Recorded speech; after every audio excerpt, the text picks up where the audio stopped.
பள்ளி பொறுப்பாளர்கள், இங்கு சிறப்பாக விடுமுறை வேதாம பள்ளியை நடத்தி கொண்டிருக்கின்ற அன்பான இயக்குநர்கள் ஒவ்வொருவருக்கும் என் சார்பாக மகிழ்ச்சியோடு வாழ்த்தலை தெரிவித்துக் கொள்கின்றேன். எத்தனை பேர் நீங்க உங்க வாழ்க்கையில போட்டோ எடுத்திருப்பீங்க? போட்டோஸ் எத்தனை பேர் எடுத்திருக்கீங்க? போட்டோஸ் எடுக்கும்போது நீங்க எப்படி இருப்பீங்க? போட்டோஸ் இப்ப உங்களை எடுக்கிறாங்க, எடுக்கும்போது நீங்க எப்படி இருப்பீங்க? என்ன பண்ணுவீங்க? ஸ்மைல் பண்ணுவீங்க. ஆனா அந்த ஸ்மைல் உங்க வாழ்க்கையில எப்பவும் இருக்குதா? நம்ம போட்டோ எடுக்கும்போ மற்றவங்க சொல்லாமலே நம்ம என்ன பண்றோம்? ஸ்மைல் பண்றோம். ஏன்னா அந்த புகைப்படம் எடுத்த பிறகு நம்முடைய முகம் அழகாக இருக்க வேண்டும் என்று மற்றவர்கள் பார்க்கின்ற போது நம்முடைய முகம் அழகாக காட்சிப்படுத்த வேண்டும் என்று நாம் தானாகவே ஸ்மைல் பண்ணி அந்த புகைப்படத்துக்கு ஒரு அழகை கொடுக்கின்றோம். ஆனால் அந்த ஸ்மைல், நம்முடைய வாழ்க்கையில் இருக்கின்ற அந்த அழகு எப்போதும் நம்மிடத்தில் இருக்கின்றதா? காலையில் நாம் எழும்புகின்ற வேளையில் கண்ணாடியை பார்ப்போம். நம்முடைய முகம் உற்சாகத்தோடு இருக்கிறதா, இல்லை சோர்ந்து போய் இருக்கின்றோமா? ஒவ்வொரு நாளும் ஒரு புகைப்படத்தை நாம் எடுக்கின்ற வேளையில் அழகாக சிரித்து கொண்டு ஸ்மைல் பண்ணி, நான் அழகா இருக்கிறேன், நான் சிறப்பா இருக்கேன் நமக்குள்ளே நம்ம சொல்லி கொண்டிருக்கிறோம். ஆனா அந்த எண்ணம் நம்மிடத்தில் எப்பவும் இருப்பதற்கு ஆண்டவர் விரும்புகின்றார். யோனாவுடைய வாழ்க்கையில் பார்க்கின்ற வேளையில் யோனா ஆண்டவரிடத்தில் ஓடோடி வருவான். ஆண்டவரே, ஆண்டவரை நீர்தான் எனக்கு வேண்டும், நீர் இல்லாமல் எனக்கு யாரும் இல்லை என்று. ஆனால் தோல்வி வந்தவுடன் ஓடோடி சென்றுவிட்டு, நான் ஏன் இந்த உலகத்தில் இருக்கின்றேன்? ஆண்டவரே, என்னுடைய உயிரை எடுத்து விடும், ஆண்டவரே என்னை கொன்று விடும், நான் இல்லை என்றால் எனக்கு இந்த சோதனை வந்திருக்காது என்று ஆண்டவரை நோக்கி கேட்கிறவராக யோனா என்பவர் வாழ்ந்ததாக நாம் திருமறையில் படிக்கின்றோம். இன்றைக்கு நம்முடைய வாழ்க்கையில் எப்போதும் சந்தோஷம் வேண்டும், எப்போதும் மகிழ்ச்சி வேண்டும். ஆனால் சோதனைகள் வருகின்ற வேளையில் அதை தாங்கிக் கொள்வதற்கு பலன் இல்லாமல் இந்த உலகத்திற்கு எதிர்த்து நிற்பதற்கு பயந்து மரணத்தை நோக்கி பயணிக்கின்றவர்களாக அந்த வாலிப பிள்ளைகள் வாழ்ந்து கொண்டு இருக்கின்றார்கள். ஒவ்வொரு நாளும் நம் செய்தித்தாளையோ இல்லை சமூக வலைத்தளங்களை எடுத்து பார்க்கின்ற வேளையில் தற்கொலை செய்திகள் கண்டிப்பாக இருக்கின்றது. காரணம், மகிழ்ச்சியாக இருக்கின்றார்கள். நண்பர்களுடன் இருக்கின்ற போது அனைவரும் மகிழ்ச்சியாக இருக்கின்றார்கள், பெற்றோரோடு இருக்கின்ற போது மகிழ்ச்சியாக இருக்கின்றார்கள். ஆனால் தனிமையில் இருக்கின்ற போது சோர்வாக, எனக்கு யார் உண்டு, நான் பேசுவதற்கு யாரும் இல்லை, நல்ல நண்பன் இல்லை, நல்ல நண்பர்கள் இருந்தாலும் அவர்கள் என்னை சேர்த்து கொள்ளவில்லை என்று இன்னைக்கு சோர்ந்து போய் அநேக பேர் காணப்படுகிறார்கள். அன்பர்களே, அப்படி நம்முடைய வாழ்க்கையில் வாழ்ந்து கொண்டிருக்கிறோம் என்றால் ஆண்டவர் நம்முடைய வாழ்க்கையில் முழு மகிழ்ச்சியையும் எப்போதும் முழு சந்தோஷத்தையும் தருகின்றவராக நமக்கு காணப்படுகின்றார். யோனாவுடைய வாழ்க்கையில் பார்க்கின்ற வேளையில் யோனா ஒரு நல்ல மனிதனாக வாழ்ந்து கொண்டிருக்கின்றான். அவருடைய வாழ்க்கையில் காணப்பட்ட ஒரே ஒரு குற்றம், நான் சோர்ந்து போய்விட்டேன், எனக்கு யாரும் உதவி செய்யவில்லை என்று தனிமையில் ஆண்டவரை நோக்கி பார்க்கின்றான். ஆண்டவரே, ஏன் என்னை கைவிட்டீர்? எனக்கு உதவி செய்வதற்கு நீர் ஏன் வரவில்லை என்று ஆண்டவரை நோக்கி கேட்கின்றவனாக யோனா காணப்படுகின்றான். ஒருவர் படியுங்கள், யோனா 1ஆம் அதிகாரம் 3வது வசனம். யோனா 1ஆம் அதிகாரம் 3வது வசனம்.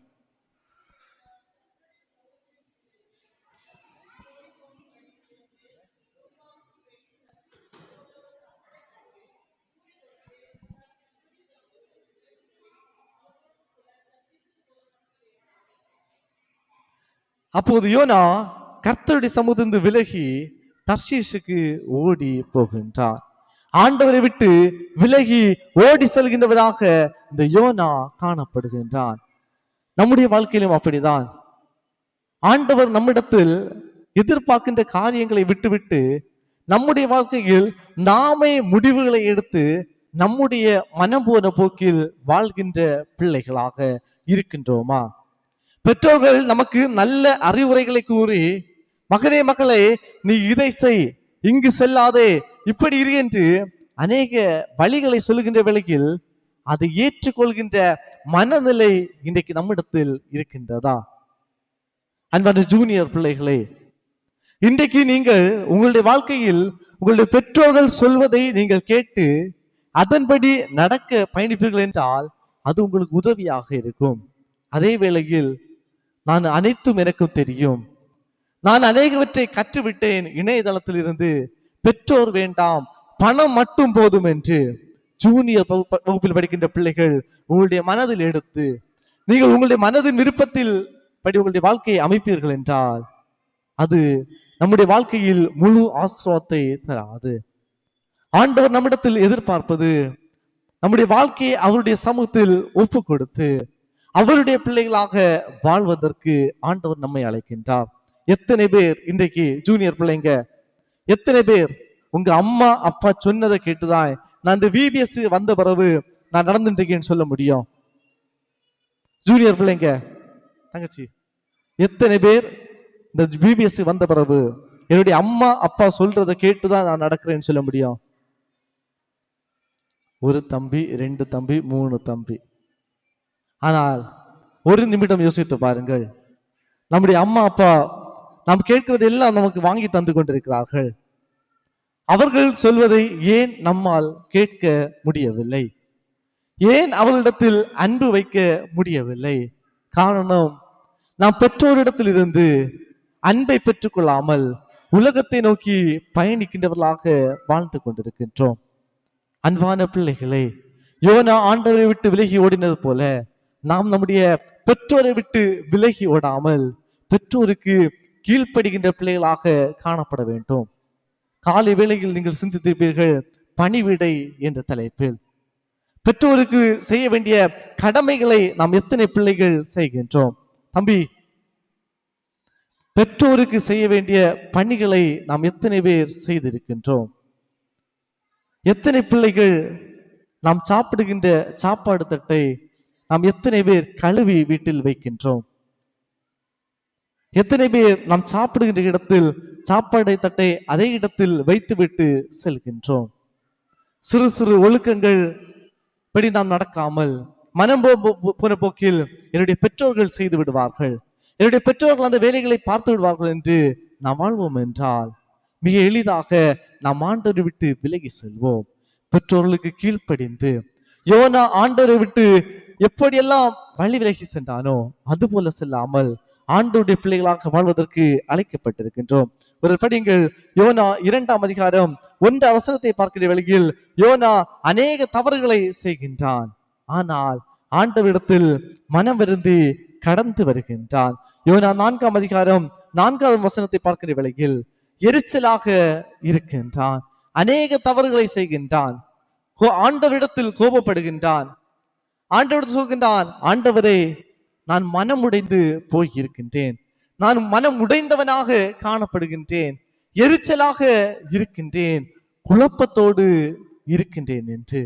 காரணம், எதையும் செய்வதற்கு பலன் இல்லாமல் தனிமையில் வாழ்ந்து கொண்டிருக்கின்றான். அன்பான சீனியர் சூப்பர் சீனியர் மாணவர்களே, நினைத்து பாருங்கள், உங்களுடைய வாழ்க்கையில் அநேக நாட்கள் இரவு வேளையில் ஸ்கூலுக்கு சென்று விட்டு இல்லத்தில் வந்த பிறகு தனிமையில் இருந்து கோபத்தோடு சிந்தித்த நாட்கள் காணப்படலாம். மனமுடைந்து நல்ல நண்பர்கள் இல்லை, என்னை அரவணைப்பதற்கு பெற்றோர்கள் இல்லை, ஒரே குழப்பத்தோடு வாழ்ந்து கொண்டிருக்கிறேன், நான் நல்லவனா இல்லை கெட்டவனா சிந்தித்த நாட்கள் காணப்படலாம். யோனாவும் அதே போல் தான் சிந்திக்கின்றான், நான் நல்லவனா கெட்டவனா, ஆண்டவர் என்னை அழைக்கின்றார், ஆனால் நான் தகுதியுடையவனா? இன்னைக்கு அநேக பேரை பார்க்கின்ற வேளையில் வாலிப பிள்ளைகள் மற்றவர்கள் இதை செய்கிறார்கள் நானும் செய்ய வேண்டும் என்று மற்றவர்களைப் போல வாழ்வதற்கு ஆசைப்படுகின்றோம். ஆனால் ஆண்டவர் நம்மை அழைத்த அழைப்பு, பெற்றோர்கள் நம்மிடத்தில் வைத்திருக்கின்ற திட்டங்கள், அதை நாம் பார்க்காமல் மனம் போன போக்கில் வாழ்ந்து கொண்டிருக்கின்றோம். யோனாவும் அதே போல்தான். ஆண்டவர் அவனை அழைக்கின்றார், நினிவேக்கு போ என்று. எனக்கு வேண்டாம், எனக்கு அது அங்குதான் செல்ல விருப்பம் இல்லை என்று தனிமையில் கோபத்தோடும் எரிச்சலோடும் யோனா வாழ்ந்து கொண்டிருக்கின்றான். அவனுடைய கேரக்டரை பார்க்கிற வேளையில் தவறாக காணப்படுகிறது. எரிச்சலோடும் எப்போதும் ஆண்டவரிடத்தில் கோபத்தோடு பேசிக் கொண்டிருக்கின்றான். நாம் ஆண்டவரிடத்தில் கோபமாக பேசியிருக்க மாட்டோம், ஆனால் நம்முடைய குடும்பத்தில் கோபத்தோடும் எரிச்சலோடும் நாம் வாழ்ந்து கொண்டு இருக்கலாம். ஆனால் யோனா கடைசியாக என்ன முடிவை எடுத்தான் என்றால் தற்கொலை என்ற முடிவை எடுக்கின்றான். இன்றைக்கு வாலிபர்கள் ஒரு கட்டம் தாண்டின பிறகு பெற்றோர்கள் சொல்கின்ற பேச்சை கேட்பதில்லை. ஜூனியர் மாணவர்கள் பெற்றோர்கள் சொல்வதை முழுவதுமாக கேட்பதில்லை. திருச்சபைக்கு வந்தால் பெரியவர்கள் சொல்வதை கேட்பதில்லை. ஜூனியர் மாணவர்கள், சீனியர் மாணவர்கள், சூப்பர் சீனியர் மாணவர்கள் எடுப்போம் என்றால் திருச்சபைக்கு வருகின்ற மாணவர்கள் எளிது. 10 பெண் பிள்ளைகள் வந்தால் ஒரு ஆண் பிள்ளை காணப்படுவான். காரணம், திருச்சபை வேண்டாம். இனி என்னை கட்டாயப்படுத்தினால் நான் திருச்சபை விட்டு சென்று விடுவேன், என்னுடைய பெற்றோரை விட்டு வழி விலகி சென்று விடுவேன். காரணம், அன்பில்லாமல் வெறுப்பில்லாமல் தற்கொலை என்ற முடிவை எடுக்கின்ற ஒரு சூழ்நிலையில் வாழ்ந்து கொண்டு இருக்கின்றார்கள்.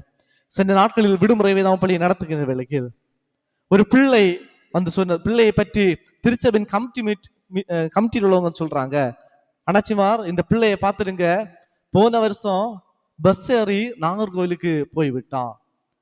ஏனென்றால் வீட்டில் இருக்க பிடிக்கல, சர்ச்சில் வந்தா அவனுக்கு பாட்டு பாட டான்ஸ் ஆட பிடிக்கல, அதனால ரீல்ஸ்ல பார்த்துட்டு எங்கோ எது ஒரு புகழ்பெற்ற இடம் இருந்திருக்கு, அங்கு செல்வதற்காக யாருக்கும் தெரியாது பேருந்தில் ஏறி சென்று விட்டானாம்.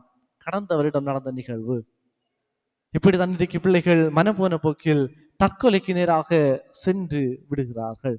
இந்த வருடம், கடந்த வருடத்தில் விடுமுறை வேதாம நடத்தி கொடுத்த திருச்சபையில் பார்க்கின்ற வேளையில் ஒரு பிள்ளை 8 மணிக்கு இல்லத்திலிருந்து திரும்பி விட்டான். ஆலயத்திற்கு செல்கிறேன் என்று. ஆலயத்தில் 9 மணி ஆன பிறகும் காணவில்லை. ஆலயத்தில் இருந்த சண்டே விபிஎஸ் டீச்சர் போன் பண்ணி கேட்கிறாங்க, உங்க பிள்ளைங்களை காணலைன்னு. பேரண்ட்ஸ் ஓடி வராங்க. ஆனா பிள்ளைங்க எங்க இருந்தாங்கன்னா வயல்வெளியில ஒரு குளத்து பக்கத்துல மீன் பிடிச்சிட்டு இருந்தாங்க. பெற்றோர்கள் அனுப்பினது விடுமுறை வேதாம பள்ளிக்கு, பிள்ளைகள் சென்றது மனம் போன போக்கில்.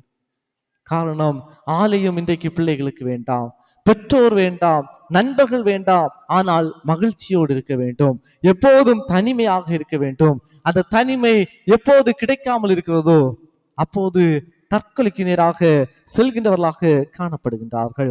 யோனாவுடைய வாழ்க்கையில் பார்க்கின்ற வேளையில், யோனா 1ஆம் அதிகாரம் 12ஆம் வசனத்தை பார்க்கின்ற வேளையில் யோனா சொல்கின்றான், நீங்கள் என்னை எடுத்து சமுத்திரத்தில் போட்டு விடுங்கள், என்னை கடலை தூக்கி போடுங்க, பிரச்சனை எல்லாம் சால்வ் ஆயிடும்.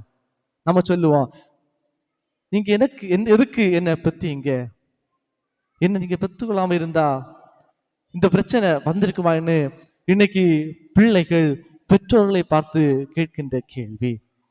யோனாவும் அதை தான் சொல்லுகின்றான், நீங்கள் என்னை கடலில் தூக்கி போடுங்கள், இந்த பிரச்சனைகள் எல்லாம் தீர்ந்து விடும் என்று. யோனா புஸ்தகம் 4ஆம் அதிகாரம் 3ஆம் வசனத்தை பார்க்கின்ற வேளையில் ஆண்டவரை நோக்கி கேட்கின்றான் யோனா, இப்போதும் கர்த்தாவே என் பிராணனை என்னை விட்டு எடுத்துக்கொள்ளும், நான் உயிரோடு இருக்கிறதை பார்க்கலும் சாகிறது நலமாய் இருக்கும். 9ஆம் வசனத்தை பார்க்கின்ற வேளையில் அதற்கு அவன், நான் மரண பரியந்தமும் எரிச்சலா இருக்கிறது நல்லதுதான் என்று அந்த இடத்தில் கோபத்தை பற்றி எரிச்சலை பற்றி கேட்கின்றான். யோனாவுடைய வாழ்க்கையில் யோனா எடுத்த முடிவு தற்கொலை.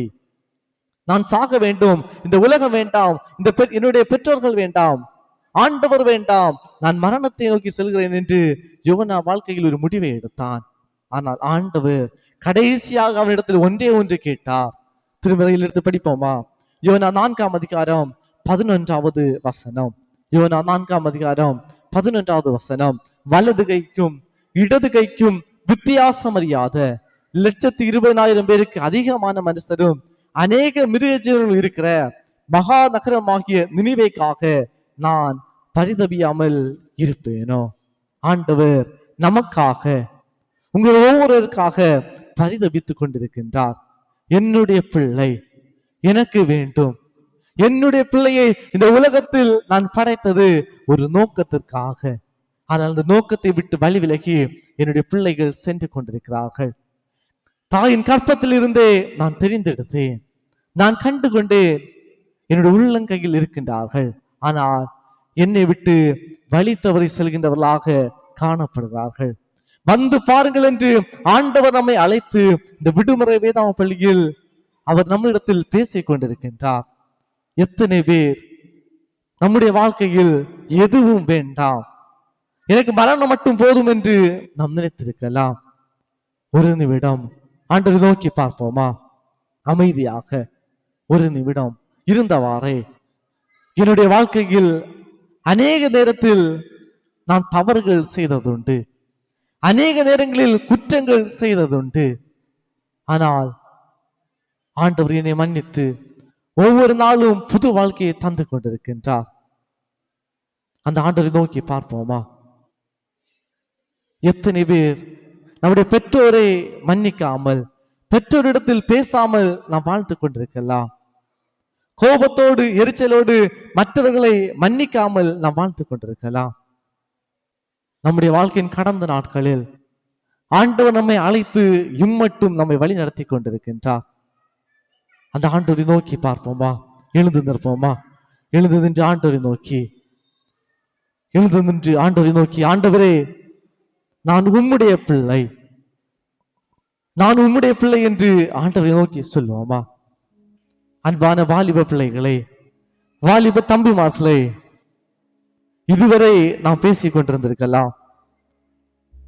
ஒரு நிமிடம் கண்களை மூடி ஆண்டவரை நோக்கி பார்ப்போமா?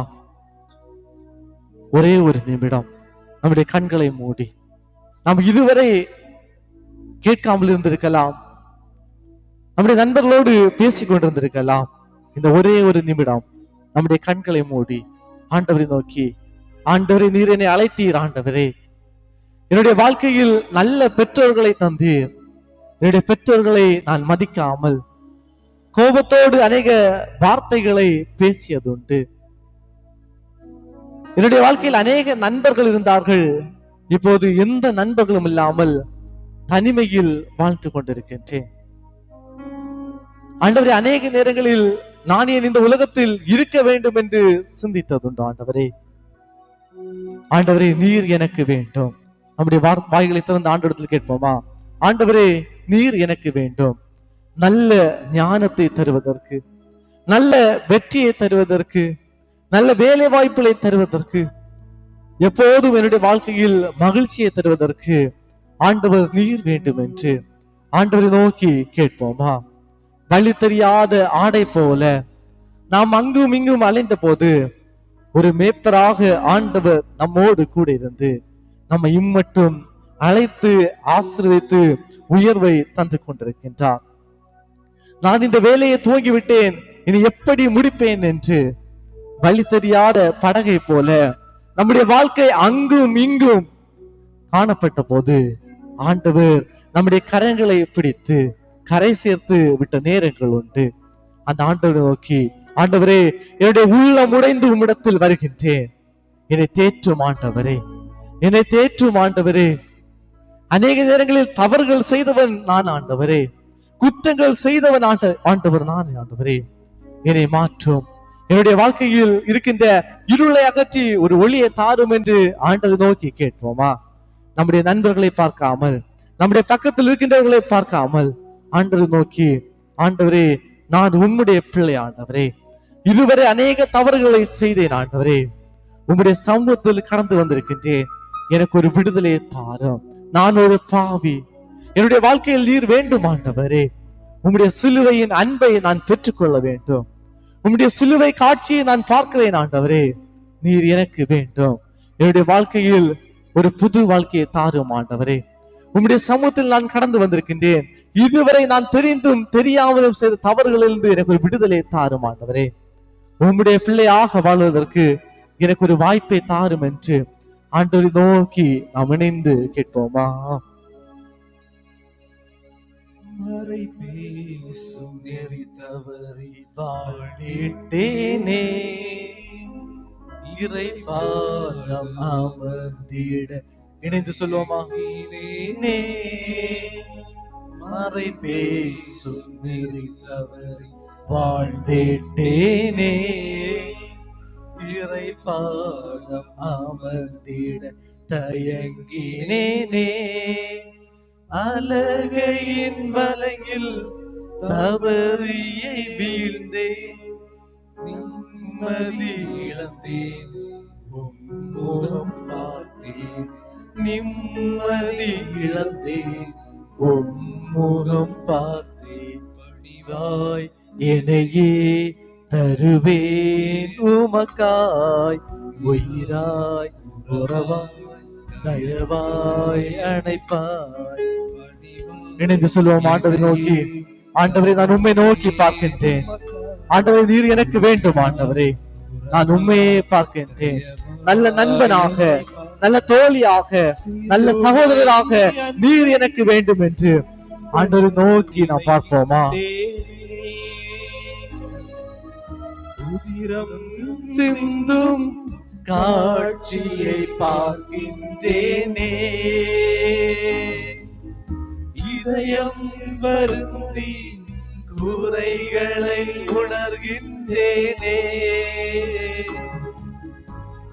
வாழ்வு விரும்பி உம்மிடம் வருகின்றேனே, சிலுவை அன்பை சிந்தையில் நினைக்கின்றேனே, உதிரம் சிந்தும் காட்சியை பார்க்கின்றேனே, இதயம் வருந்தி குறைகளை உணர்கின்றேனே,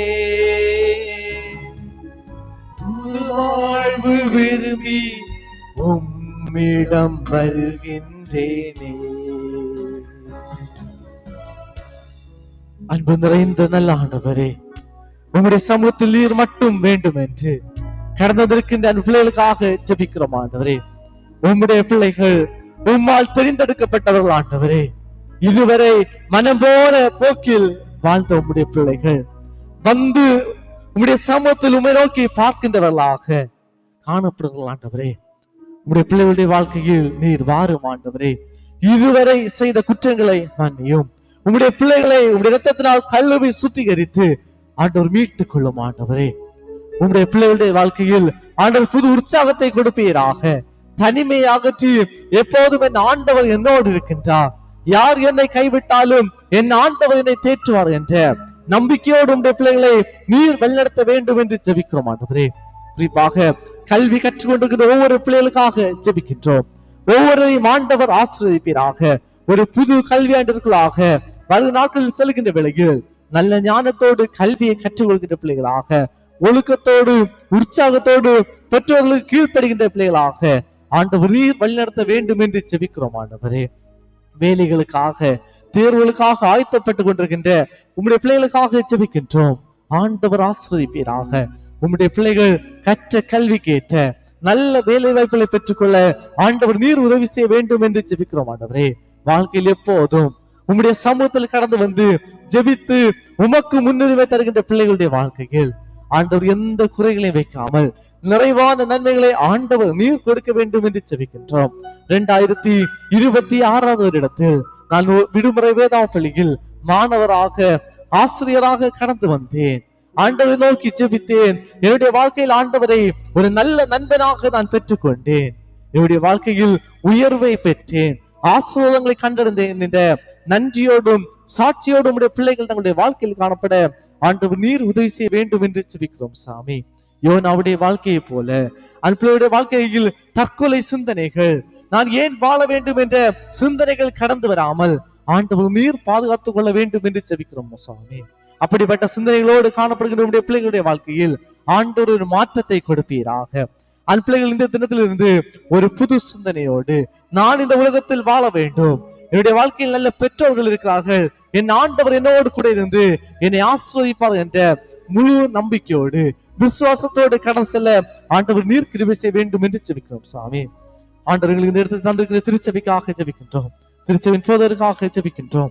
சபைக்குள் உறுப்பினர்கள், ஒவ்வொரு பொறுப்பாளர்கள் ஒவ்வொருவரும் இந்த இடத்தில் கடந்து வந்து ஆண்டோடைய அன்பை பெற்றவர்களாக ஐக்கியத்தோடும் விசுவாசத்திலும் பலப்பட நீர் கிருபை செய்ய வேண்டும் என்று ஜெபிக்கிறோம். ஆண்டவரே, இந்த விடுமுறை வேதாவளியில் கடந்து இருக்கின்ற ஒவ்வொரு சிறு பிள்ளைகளுக்காக நாங்கள் ஜெபிக்கின்றோம்.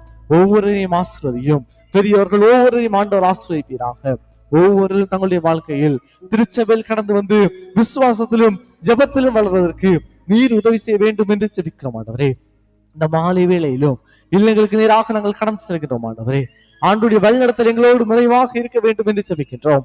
ஒவ்வொரு பிள்ளைகளும் இல்லங்களுக்கு சென்ற பிறகு தங்களுடைய பெற்றோருக்கு கீழ்ப்படுகின்ற பிள்ளைகளாக ஒழுக்கத்தோடு உண்மையோடு சாட்சியோடு ஒரு மாற்றத்தை பெற்றவர்களாக காணப்பட நீர் கிருபை செய்ய வேண்டும் என்று ஜெபிக்கின்றோம். ஒவ்வொரு பிள்ளைகளோடும் உங்களுடைய பரிசுத்த ஆவியானவருடைய வழிநடத்தல் நிறைவாக இருக்க வேண்டும் என்று ஜெபிக்கிறோம் சாமி. குற்றங்கள் குறைகள் ஒவ்வொன்றையும் மன்னியும். துதி கன மகிமை துமக்கே செலுத்துகின்றோம். இயேசு கிறிஸ்து வழியாக ஜெபிக்கின்றோம் அன்பு நிறை நல்ல பிதாவே, ஆமென். என் ஆத்துமாவே கர்த்தரை ஸ்தோத்திரி, என் முழு உள்ளமே சாமத்தை ஸ்தோத்திரி, என் ஆத்துமாவே கர்த்தரை ஸ்தோத்திரி, கர்த்தர் சகல உபகாரங்களை மறவாதே. ஆமென். அமருங்கள். சரி பிள்ளைகள், உங்களுக்கு தேநீர் ஆயத்தமாக இருக்கு, போகும்போது சாப்பிட்டுட்டு போங்க.